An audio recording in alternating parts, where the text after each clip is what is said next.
신앙생활하는 우리가 꼭 기억해야 될 중요한 전제가 하나 있습니다. 참 이건 놓칠 때가 많아서 마음이 아픈데요. 우리가 절대로 놓치면 안 되는 중요한 전제가 뭐냐 하니까 하나님은 우리와 교제하고 싶어 하신다는 거예요. 하나님은 우리와 얼마나 교제하고 싶어 하시는지 성경에 보면 그 교제하고 싶어 우리를 초청하시는 그런 말씀이 참 여러 군데 나오는 것을 알 수가 있습니다. 요한계시록 3장 20절에도 애절한 그 주님의 마음이 느껴지는 그런 말씀이 나오지 않습니까? 볼지어다 내가 문 밖에 서서 두드리노니 누구든지 내 음성을 듣고 문을 열면 내가 그에게로 들어가 그와 더불어 먹고 그는 나와 더불어 먹으리라. 참 이 장면을 이렇게 생각해 보면 눈물겹습니다. 어떻게든 우리와 교제하고 싶으셔서 우리 마음의 문을 두드리시는 그 주님의 심정이 느껴진다면요. 그런가 하면 이사야 55장 1절 오호라 너희 모든 목마른 자들아 물로 나오라 돈 없는 자도 오라 너희는 와서 사 먹되 돈 없이 값 없이 와서 포도주와 젖을 사라. 그런가 하면은 야고보 4장 8절 우리 본당에도 이 구절을 걸어놓고 또 올 한 해 내내 묵상하기를 원하는데 하나님을 가까이 하라 그리하면 너희를 가까이 하시리라. 근데 여러분 이런 말씀을 오해하시면 안 되는 게요, 우리가 먼저 막 하나님께 다가가고 노력을 하고 애를 쓰고 그것을 보시고 하나님이 아이고 기특하다 나도 마음을 열지 뭐 그래서 우리에게 가까이 하시는 게 아니에요. 여기에 나와 있는 하나님을 가까이 하라라는 이 말씀 자체가 선행하는 하나님의 우리를 향하신 초청 아닙니까? 이 하나님의 초청에 우리가 반응하는 것이 이 야고보서 4장 8절 말씀이라는 겁니다. 오늘 본문 요한복음 7장 37절 말씀도 이런 맥락으로 읽으셔야 되는데요. 명절 끝날 곧 큰 날에 예수께서 서서 외쳐 이르시되 누구든지 목마르거든 내게로 와서 마시라. 여기서도 지금 주님이 우리를 초청하고 계시지 않습니까? 제가 이 말씀이 너무나 감동이 되는 게 뭐냐 하면요, 주님은 우리가 가진 목마름조차도 이걸 당신을 찾는 도구로 승화시키고 계시다는 거예요. 제가 이 구절 처음에는 그것을 발견을 못했는데 지난 연말서부터 이제 이 본문을 프린트 해가지고 어디 갈 때마다 그것을 갖고 다니면서 읽고 묵상하고 하면서 제가 깨달아진 게 이 말씀이에요. 여러분, 우리는 우리의 연약함, 우리의 실패감, 우리의 깨어짐, 우리의 목마름, 이런 우리의 상한 마음조차도 주님은 이걸 주님을 찾게 만드는 도구로 쓰기를 원하신다는 이게 왜 감동이 되는가 하면요, 제가 앞에서 읽어드린 이사야 55장 1절 2절 이 내용도 마찬가지입니다. 다시 한번 보십시오. 오호라 너희 모든 목마른 자들아 물로 나오라 돈 없는 자도 오라 너희는 와서 사 먹되 돈 없이 값 없이 와서 포도주와 젖을 사라. 그 다음 2절이 중요합니다. 너희가 어찌하여 양식이 아닌 것을 위하여 은을 달아주며 배부르게 하지 못할 것을 위하여 수고하느냐. 무슨 뜻인지 아시겠죠? 인생에 목마름이 올 때 엉뚱한 데 가서 기웃거리지 말라는 말씀이에요. 톨스토이의 작품 중에 안나 카레리나라는 유명한 소설이 있지 않습니까? 그 소설에 나오는 여주인공 안나 카레리나는 아주 관료적이고 또 무덤덤하고 또 이성적이고 그리고 또 늙은 그런 남편과 무덤덤한 결혼 생활을 해오고 있는 러시아의 상류층 여인이에요. 그렇게 무덤덤한 생활을 살던 안나 카레리나가 어느 날 자기 오빠를 만나려고 모스크바로 가는 기차를 타고 가는데 기차역에서 운명의 남자를 만납니다. 너무나 멋지고 젊은 브론스키 백작을 만나가지고 이제 걷잡을 수 없는 사랑에 빠집니다. 너무나 무덤덤하고 반응이 없는 그런 남편과 또 그런 생활을 영위하다가 막 가슴이 뛰는, 그래서 이 안나 카레리나 입장에서 이 멋진 또 젊은 브론스키 백작이야말로 나의 이 목마른 인생, 나의 이 무덤덤한 인생을 해결해 주러 온 그 구세주 같은 존재라고 그렇게 믿었을 거 아닙니까? 다 이제 거두절미하고 결말이 어떻게 되는 거 아시죠? 그렇게 내 이 무덤덤한 생활, 이 내 목마른 인생을 해결해 줄 그런 구세주처럼 여겼던 젊은 브론스키 백작을 만났다는 그 결과가 어떻게 되느냐? 나중에 이 백작을 운명처럼 만났던 그 기차역에서 자살하는 것으로 안나라는 한 여인의 인생이 끝나는 거 아닙니까? 이사야 55장 2절 말씀이 지금 그걸 설명하는 겁니다. 너희가 어찌하여 양식이 아닌 것을 위하여 언을 달아주며 배부르게 하지 못할 것을 위하여 수고하느냐. 오늘 우리 인생이 목마를 때, 허함이 밀려올 때, 여러 가지 어려운 일들로 마음이 무너질 때 안나가 택한 그 소설의 여주인공이 택한 그 길이 아니라 이런 우리의 상함조차도 주님은 우리와 교제하고자 하시는, 이걸 그 주님이 우리를 초청하시는 재료로 쓰신다는 사실을 인식하고 주님 앞으로 나가야 돼요. 그래서 여러분, 마음이 허하고 부부관계가 뭔가 좀 이렇게 그냥 무덤덤하고 그러시면은 절대 기차 타시면 안 됩니다. 기차 타시지 말고 철학기도 나오셔야 돼요. 철학기도. 주님의 부르심 앞에 반응을. 제가 전에도 뭐 농담 삼아 그런 말씀을 드렸지만 여러분, 왜 그렇게 기도 응답이 안 되는지 아세요? 기도 응답 받자마자 또 주님은 나 몰라라 하고 세상으로 나가기를, 그러니까 주님은 그 기도 거리를 갖고 우리랑 교제하는 도구로 쓰시는 거예요. 참 이 설교자 자녀들은 참 희생을 많이 겪는데요. 우리 집 아이들이 다 그런 거 아닙니까? 근데 수없이 이제 너희들 얘기 왜 안 하마? 설교 시간에 너희들 얘기 안 하면 내 다짐을 했는데 오늘도 너무나 그 적절한 예를 제공하기 때문에 딸아 미안하다. 그러나 이거 성도들이 유혹해서 안 할 수가 없습니다. 우리 딸이 이제 삼수를 했잖아요. 이제 마지막 이제 세 번째 시험을 보고 이제 어느 학교에다가 낸 거예요. 내고 나니까요, 이게 왜 얘한테 절박한가 하면 사실은 재수할 때 대학을 합격했습니다. 그래서 뭐 다니면 좋겠는데 자기는 이제 더 큰 꿈이 있으니까 그래서 한 번만 더 기회를 달라는 거예요.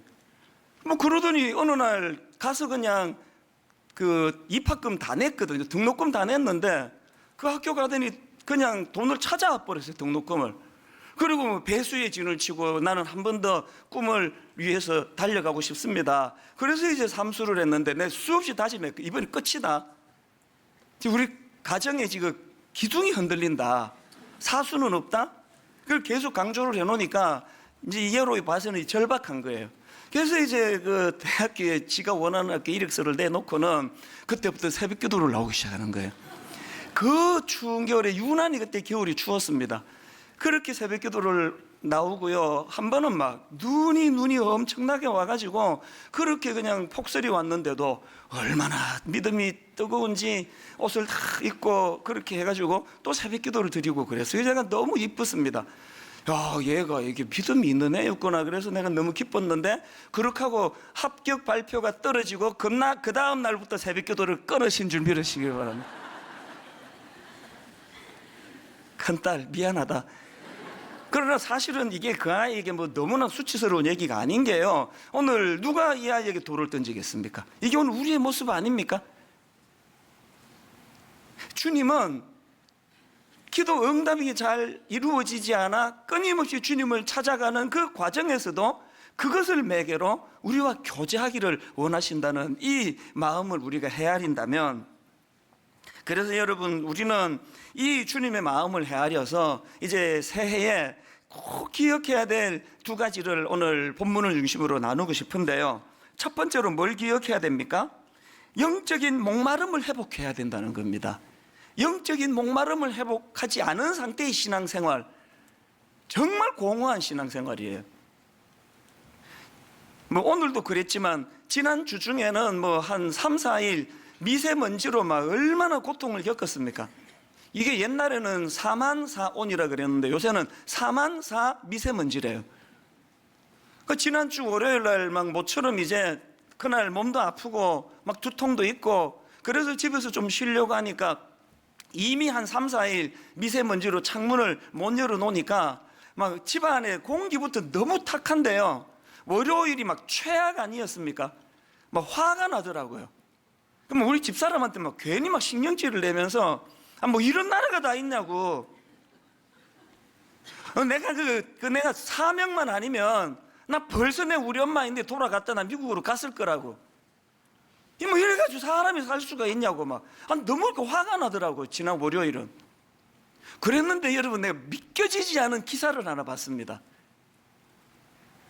무슨 내용인가 하니까요, 서울시 초미세먼지 농도가 세제곱미터당 2000년도에 평균 46마이크로그램에서 2017년도에 25마이크로그램으로 초미세먼지 농도가 절반 가까이 줄었다는 거예요.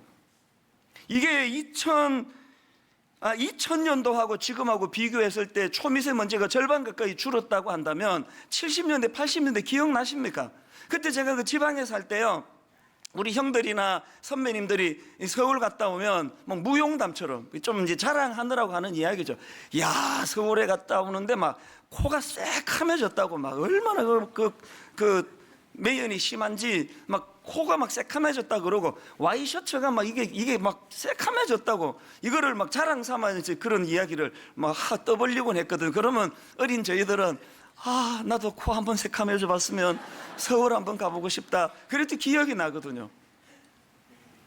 이 기사가 맞는 게요, 사실 저희들 70년대 80년대는 영화관 같은 데 가면 막 다 담배를 폈잖아요.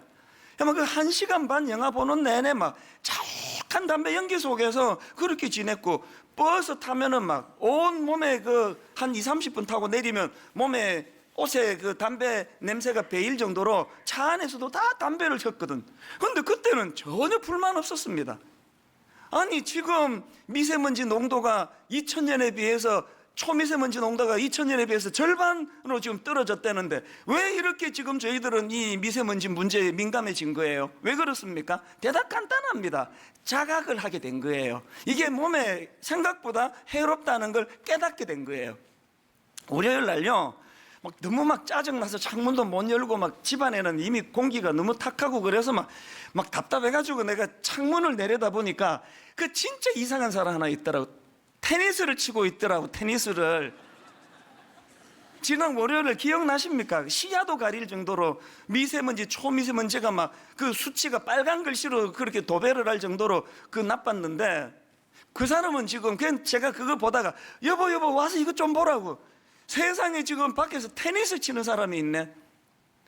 그분은 자기가 지금 부지런해서 이렇게 운동도 하고 근육도 자기가 그리고 유산소 운동을 해서 기쁘다 생각하겠지만, 여러분, 격렬한 테니스 치면서 미세먼지, 초미세먼지가 자기 폐 깊은 데까지 얼마나 해로웠겠냐고요.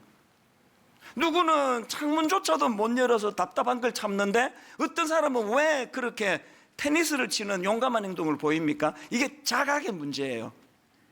신앙생활이 이런 거예요.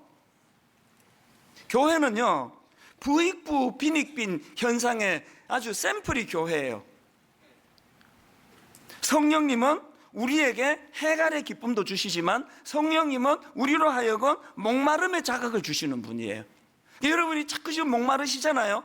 해갈이 지금 일어난다는 뜻이에요. 사실은 아무 문제가 없죠. 목마름이 없잖아요. 해갈이 됐다는 게 아니고요, 여러분 지금 미세먼지 가득한데 테니스 치는 그 사람하고 같은 정상이에요. 자각이 없는 게, 영적으로 자각이.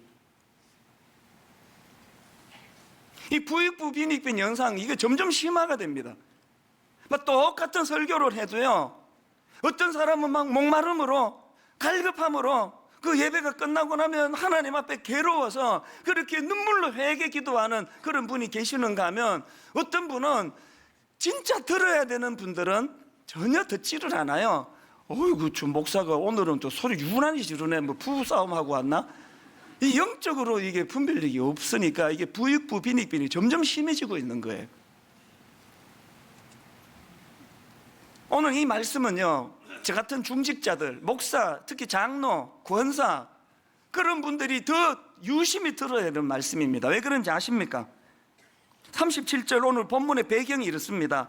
명절 끝날 곧 큰 날에 예수께서 서서 외쳐 이르시되 누구든지 목마르거든 내게로 와서 마시라. 지금 예수님께서 누구든지 목마르거든 내게로 와서 마시라라는 말씀을 어디서 외쳤는지 아십니까? 언제 외쳤는지 아십니까? 저기에 맨 앞에 보니까 명절 끝날 곧 큰 날에 외쳤대요. 이게 왜 의미가 있느냐 하면, 여기서 말하는 명절은 초막절이에요. 뭐 초막절의 특징을 다 여기서는 다 설명할 필요가 없고요. 초막절하고 오늘 본문이 왜 의미가 있느냐? 초막절이 시작이 되면은 매일 아침 실로암 연못에서 물을 길러 가지고 번제단 위에 물을 부어 가지고 제단으로 그 물이 흘러 가도록 하는 의식이 있었다는 거예요. 매일 아침마다 실로암에서 물을 길러 가지고 그 제단에다가 물을 붓는 그 의식이 있던 초막절날, 그 명절 끝날에 왜 예수님은 그 곁에서 누구든지 목마르거든 내게로 와서 마시라 그러시느냐고요. 예수님이 보니까 뭐 제사장이고 대제사장이고 뭐고 물 붓는 건 잘하는데, 그 실로암 못에 가서 물 떠가지고 붓는 건 잘하는데, 영혼이 지금 그 미세먼지에 테니스 치는 사람처럼 자기 영혼이 얼마나 고갈하고 황폐해져 있는 걸 모르고 있다는 거예요. 그래서 주님이 거기서 외치는 거예요. 실로암 물 갖다 들이붓는 종교적인 행사가 중요한 게 아니고 너희들의 심령이 지금 메말라 버렸다. 누구든지 목마르거든 내게로 와서 마셔라. 제가 왜 이런 말씀 앞에서 마음이 아픈지 아십니까? 지금부터 29년 전 30살이 되던 해에 미국 이민생활을 정리하고 한국으로 되돌아왔던 그 즈음에 얼마나 주님을 사랑했으면 제가, 그 가족들 다 있는데 결혼도 안 한 제가 한국으로 혼자 되돌아왔겠냐고요. 신학교를 들어갔는데 너무너무 목마른 거예요. 너무. 참 많이 울었습니다. 그 신학교 1학년 때 교육전도사로 써달라고 여러 교회에다가 이력서를 내는데 이상하게 잘 뭐 뽑아주는 교회가 없고, 여러분 그 주일날 아침에 눈 딱 떴을 때 갈등 없이 자기가 갈 교회가 있다는 게 이게 얼마나 복인지 아세요? 사당동 기숙사에서 주일이 되면은 오늘 어느 교회 가지? 이 교회 저 교회 그렇게 기웃기웃거리면서 제가 1년을 보냈는데요, 어느 교회 가서 예배를 드리니 교단을 초월하고 울지 않은 적이 거의 없습니다.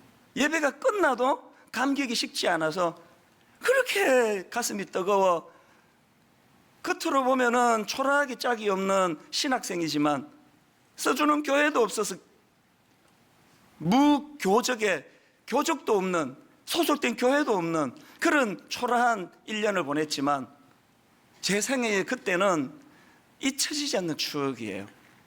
그렇게 하고 29년이 지난 지금 여러분 다 아시지만 뭐 이제 제가 그렇게 초라한 신학생 아닙니다. 큰 교회 목사 되고 이름도 알려지고 굉장히 예전에 비해서 인간적으로 겉으로 미꾸라지 용된 것 같아요. 그러나 전 이게 슬프다는 거예요. 이게 분명히 내가 신학생 시절에 알아주는 사람 하나도 없던 그 외로운 그 시절에는 목이 말랐거든요. 주님 더 충만히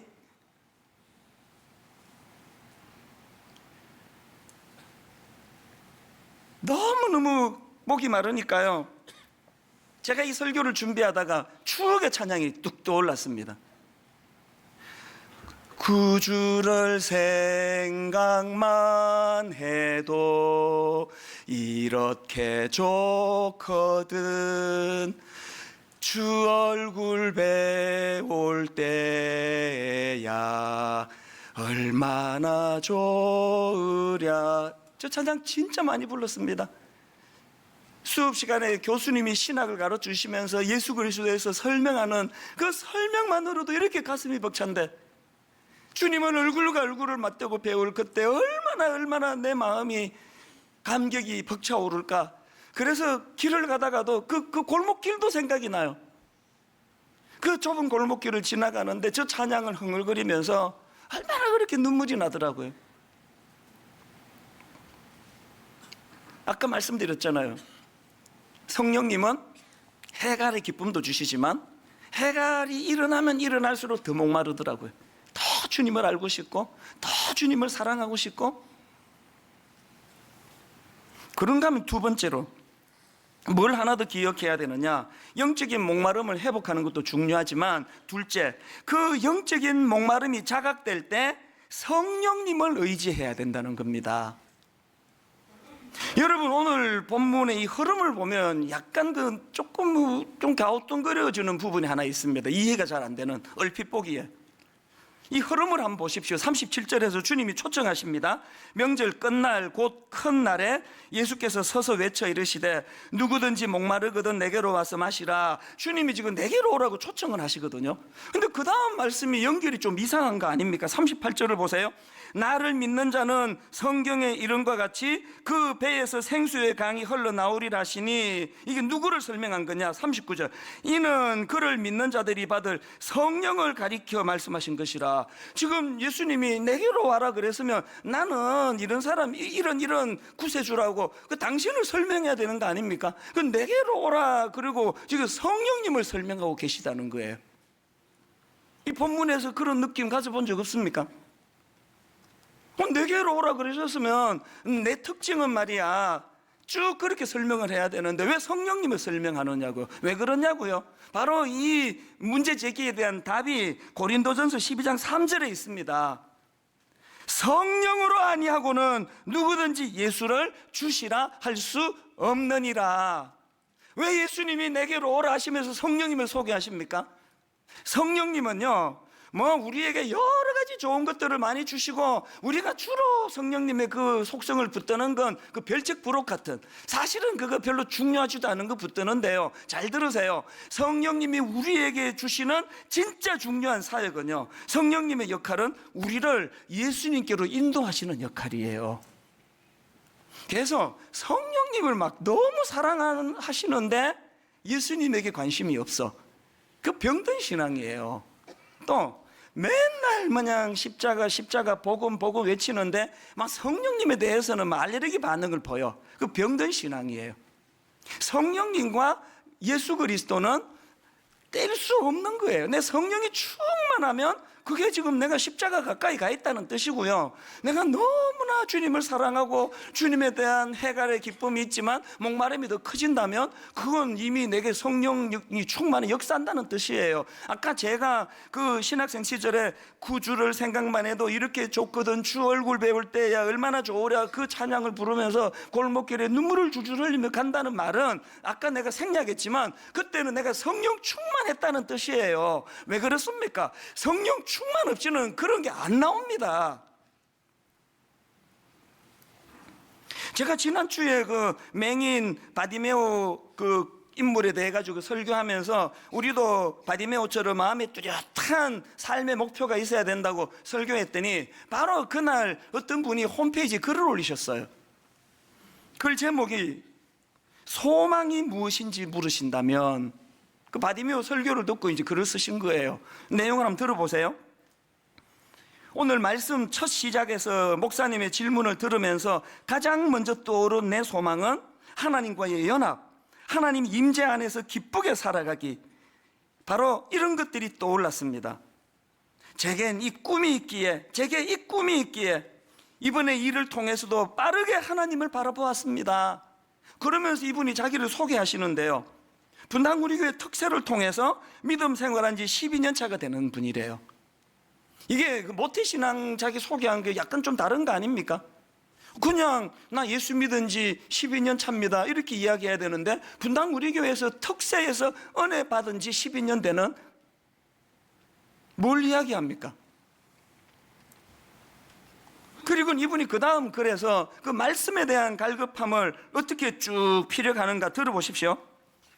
성령님께서 지금까지 가르쳐 주시고 말씀 중심으로 순종하게 하셨고 깊은 기도로 주님의 임재 안에서 평강과 잔잔한 기쁨 가운데 여기까지 이끌어 오셨기에 원래 어떻게 이끌어 가실지 기대를 하면서 지금 여기 성령님 뜻을 따르며 가려 합니다. 이분은 지금요, 하나님의 임재를 누리시려면, 그 하나님의 임재로 목말라 하려면 성령님의 인도하심이 필요하다는 걸 정확하게 알고 있는 거 아닙니까? 지난주 설교가 예수님을 더 가까이, 예수님을 닮아가는 그런 설교 제목을 가지고 설교했는데, 이분은 그 말씀 듣고 말씀이 충만하기를 갈망하는데 성령님 그 일을 가능케 인도하여 주시기 원합니다. 정확한 믿음을 갖고 있는 거 아닙니까? 요한복음 14장 26절에 보면은 보혜사 곧 아버지께서 내 이름으로 보내실 성령, 그가 너희에게 모든 것을 가르치고, 그 다음 보세요. 내가 너희에게 말한 모든 것을 생각나게 하리라. 성령으로 아니하고는 누구든지 예수를 주시라 할 수 없을 뿐만 아니라, 이 말씀, 성령의 인도하심이 없으면 이거 그냥 삼국지 읽는 게 나아요. 이 무슨 재미입니까 이거? 이해도 못해요 이거. 아까 그 예수 믿은 지 12년 차 되는 우리 교회 특세에서 은혜를 받으셨다는 그분이 뭘 알고 있습니까? 원래 내가 성경을 좀 알기를 원하는데 그러려면 어떻게 해야 돼요? 성령님, 말씀의 가정교사 되시는 성령님, 지혜의 영을 허락해 주시기 원합니다. 여러분, 진짜 우리 마음의 그 우둔함이 사라지고 영혼의 목마름이 회복되기를 원하십니까? 성령님을 갈망해야 돼요. 성령님, 이 인생의 목마름을 내버려 두면 안나 카레리나라는 그 여인처럼 자꾸 엉뚱한 데 가서 헛것을 구하게 되는 인생입니다. 성령님, 우리를 십자가 앞으로 인도하여 주시기 원합니다. 그래서 여러분, 성령 충만을 원하시면 성령님과 관련해서 두 가지로 구하셔야 돼요. 성령 충만을 원하십니까? 첫째, 가난한 마음을 회복하셔야 됩니다. 아까 제가 팔복을 노래로 불러드렸는데요, 팔복의 첫째가 뭡니까? 마태복음 5장 3절, 심령이 가난한 자는 복이 있나니 천국이 그들의 것이며, 그 다음 6절, 의에 줄이고 목마른 자는 복이 있나니 그들이 배부를 것이며. 그 박영돈 교수님이 쓴 책 중에요, 성령 충만, 실패한 이들을 위한 은혜, 이런 제목의 책이 있는데, 이 내용을 가지고 왜 우리가 그렇게 성령 충만을 원하지만 이게 잘 안 되느냐를 설명하는 대목이 있습니다. 한번 들어보십시오. 성령 충만은 자신의 영적인 가난함을 알고 의에 줄이고 목마른 사람을 위한 은혜이다. 심령이 가난하다는 말은 절박하다는 뜻이다. 심령이 가난한 자는 절박하게 하나님의 구원과 도우심의 은혜를 갈망하는 사람이다. 의에 줄이고 목마름은 가난한 심령의 구체적인 표현이다. 줄이고 목마름은 요긴함과 강렬함의 두 가지 의미를 담고 있다.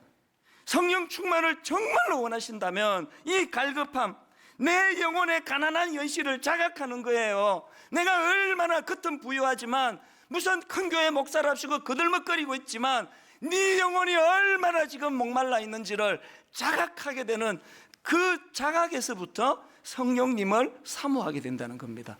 여러분에게 이 가난한 마음 있습니까? 오늘 또 강조합니다. 뭐하러 장로 되셨어요? 뭐하러 권사 돼가지고 그렇게 마음이 부유해지셨냐고요. 그까지 다 내려놓고 하나님 앞에 벌거벗은 단독자로서, 아버지, 저는 가난한 마음으로 주님 은혜를 구합니다. 성령님 불쌍히 여겨 주시기 원합니다. 그런가 하면 두 번째로 성령 충만 원하시면 성령님을 인격적인 존재로 대하는 태도를 가지셔야 돼요. 우리가 가장 나쁜 못된 짓이 그거예요. 성령님을 인격적으로 보지 않고 뭘 주시는 겁나와라 뚝딱, 은나와라 뚝딱, 요술 방망이로 생각하는 거, 그게 아주 악한 태도예요.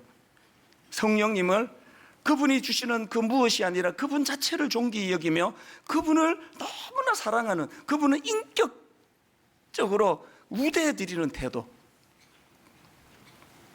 저한테요, 딱 주일이 지나면은 메일을 보내주는 그 대학생이 하나 있습니다. 그 참 고마운 사람이에요. 주일 예배가 끝나고 나면 월요일 날 짧지도 않아요, 장문의 메일을 보내줍니다. 그러면서 자기가 참 꿈이 있고 목표가 있고 학교도 좋은 학교를 다녀요. 그 꿈이 있는데, 목사님, 오늘은 목사님 이 설교를 듣고 제가 이렇게 힘을 얻었습니다. 목사님, 또 그 다음에 또 이런 은혜를 받았습니다. 사실 저한테 이 메일이 쏟아져 들어오기 때문에요, 답을 잘 못합니다. 한 10통, 20통 오면은 그것도 짧게 답을 할까 말까 하는데, 이 형제는 막 지속적으로 저한테 그렇게 메일을 보내요. 그런데 놀라운 일이 일어났습니다.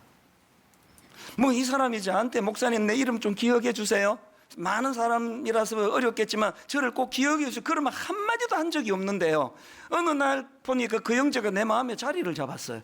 어떤 날 월요일 날 메일이 안 오면 기다려져요. 아프나? 오늘 은혜가 잘 안 됐나? 각 마음이 가요. 만나본 적도 없거든요. 왜 이런 일이 일어난다고요? 모든 인격자는요, 자기에게 관심을 갖고 자기를 격려해주고 자기 존재를 인정해주는 그 사람에게 마음이 가는 거거든요. 한국 교회 그 성도님들이 모르는 게 있습니다. 권사님 두 분이 이제 길 가다가 저를 만나요. 한 권사님이 이렇게 말합니다. 아이고, 목사님 말씀이 너무 좋아가지고 요새 내가 은혜를 많이 받습니다. 그러면 옆에 권사님이 이렇게 대답하세요. 박 권사, 그런 소리 하지 마. 목사님 교만해져. 그 옆에 있는 권사님이 뭘 모르는지 아세요? 한국교회 목사님들이요, 교만해서 망하는 사람 한 명 있을 때요, 낙심, 좌절감, 우울, 이런 걸로 무너지는 목사님이 10분이에요. 사실 저는 그 옆에 권사님 말씀이 맞아요. 저한테는 칭찬 안 해주셔도 돼요. 그러나 이 설교 인터넷으로 다른 교회 분들 많이 들으시잖아요. 다른 교회 분들 잘 들어보세요. 여러분 목사님이요, 교만해서 망할 확률보다는 마음이 너무 힘들어서, 우울해서, 격려를 받지 못해서, 그래서 마음이 무너질 확률이 훨씬 많습니다. 오죽하면은 전에 말씀드렸잖아요. 어느 지방의 목사님 출근하면서 여보, 사모님한테 간 설계 맡기고 갈 테니까 잘 보관해줘. 그냥 성도들이 조금만 칭찬하면은 교만해진다고 그런 거는 못하게 하고, 조그마한 것만 있으면 막 그냥 지적을 해대니까 목사님들이 마음이 병들어가는 거예요.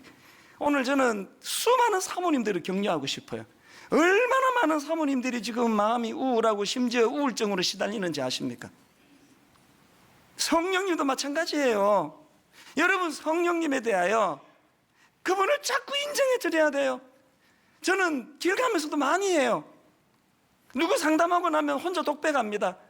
세상에 하나님이, 이 성령님이 이 우둔한 저 같은 입술을 통해서 어떻게 이렇게 지혜로운 권면이 가능했겠습니까? 이것을 허락하신 분이 성령님인 줄 믿습니다. 우리 성령님 정말 멋지십니다. 속으로만 생각 안 해요. 자꾸 표현을 해요. 왜? 성령님하고 저하고 공통점, 인격을 가지고 계세요. 여러분, 성령 충만 원하십니까? 성령님을 인정해 드리세요. 그분을 찬양해 보세요. 결론을 이렇게 맺기 원합니다. 첫째, 영적인 목마름을 회복하기를 이번 한 해 내내 소원을 두십시오. 둘째, 영적인 목마름이 있을 때 성령님을 더 의지하기 원합니다. 내 자아는 죽고 성령님 나를 이끌어 주셔서 우리로 주님 앞으로, 십자가 앞으로 복음으로 인도하여 주시옵소서. 이 두 가지 제목을 올 한 해 내내 사모하며 기도 제목으로 삼는 복된 여러분, 또 제가 되기를 주님 이름으로 축원합니다. 우리 주 예수 그리스도의 은혜와 하나님 아버지의 다함없는 사랑과 성령님의 감동, 감화, 위로, 교통, 충만하심의 역사가 오늘 주신 말씀 마음에 담고 목마름을 가지고 주님 앞에 나아가기로 다짐하며 예배하는 모든 주의 자녀들 머리 위에 지금부터 영원토록 함께 하시기를 간절히 축원하옵나이다. 아멘.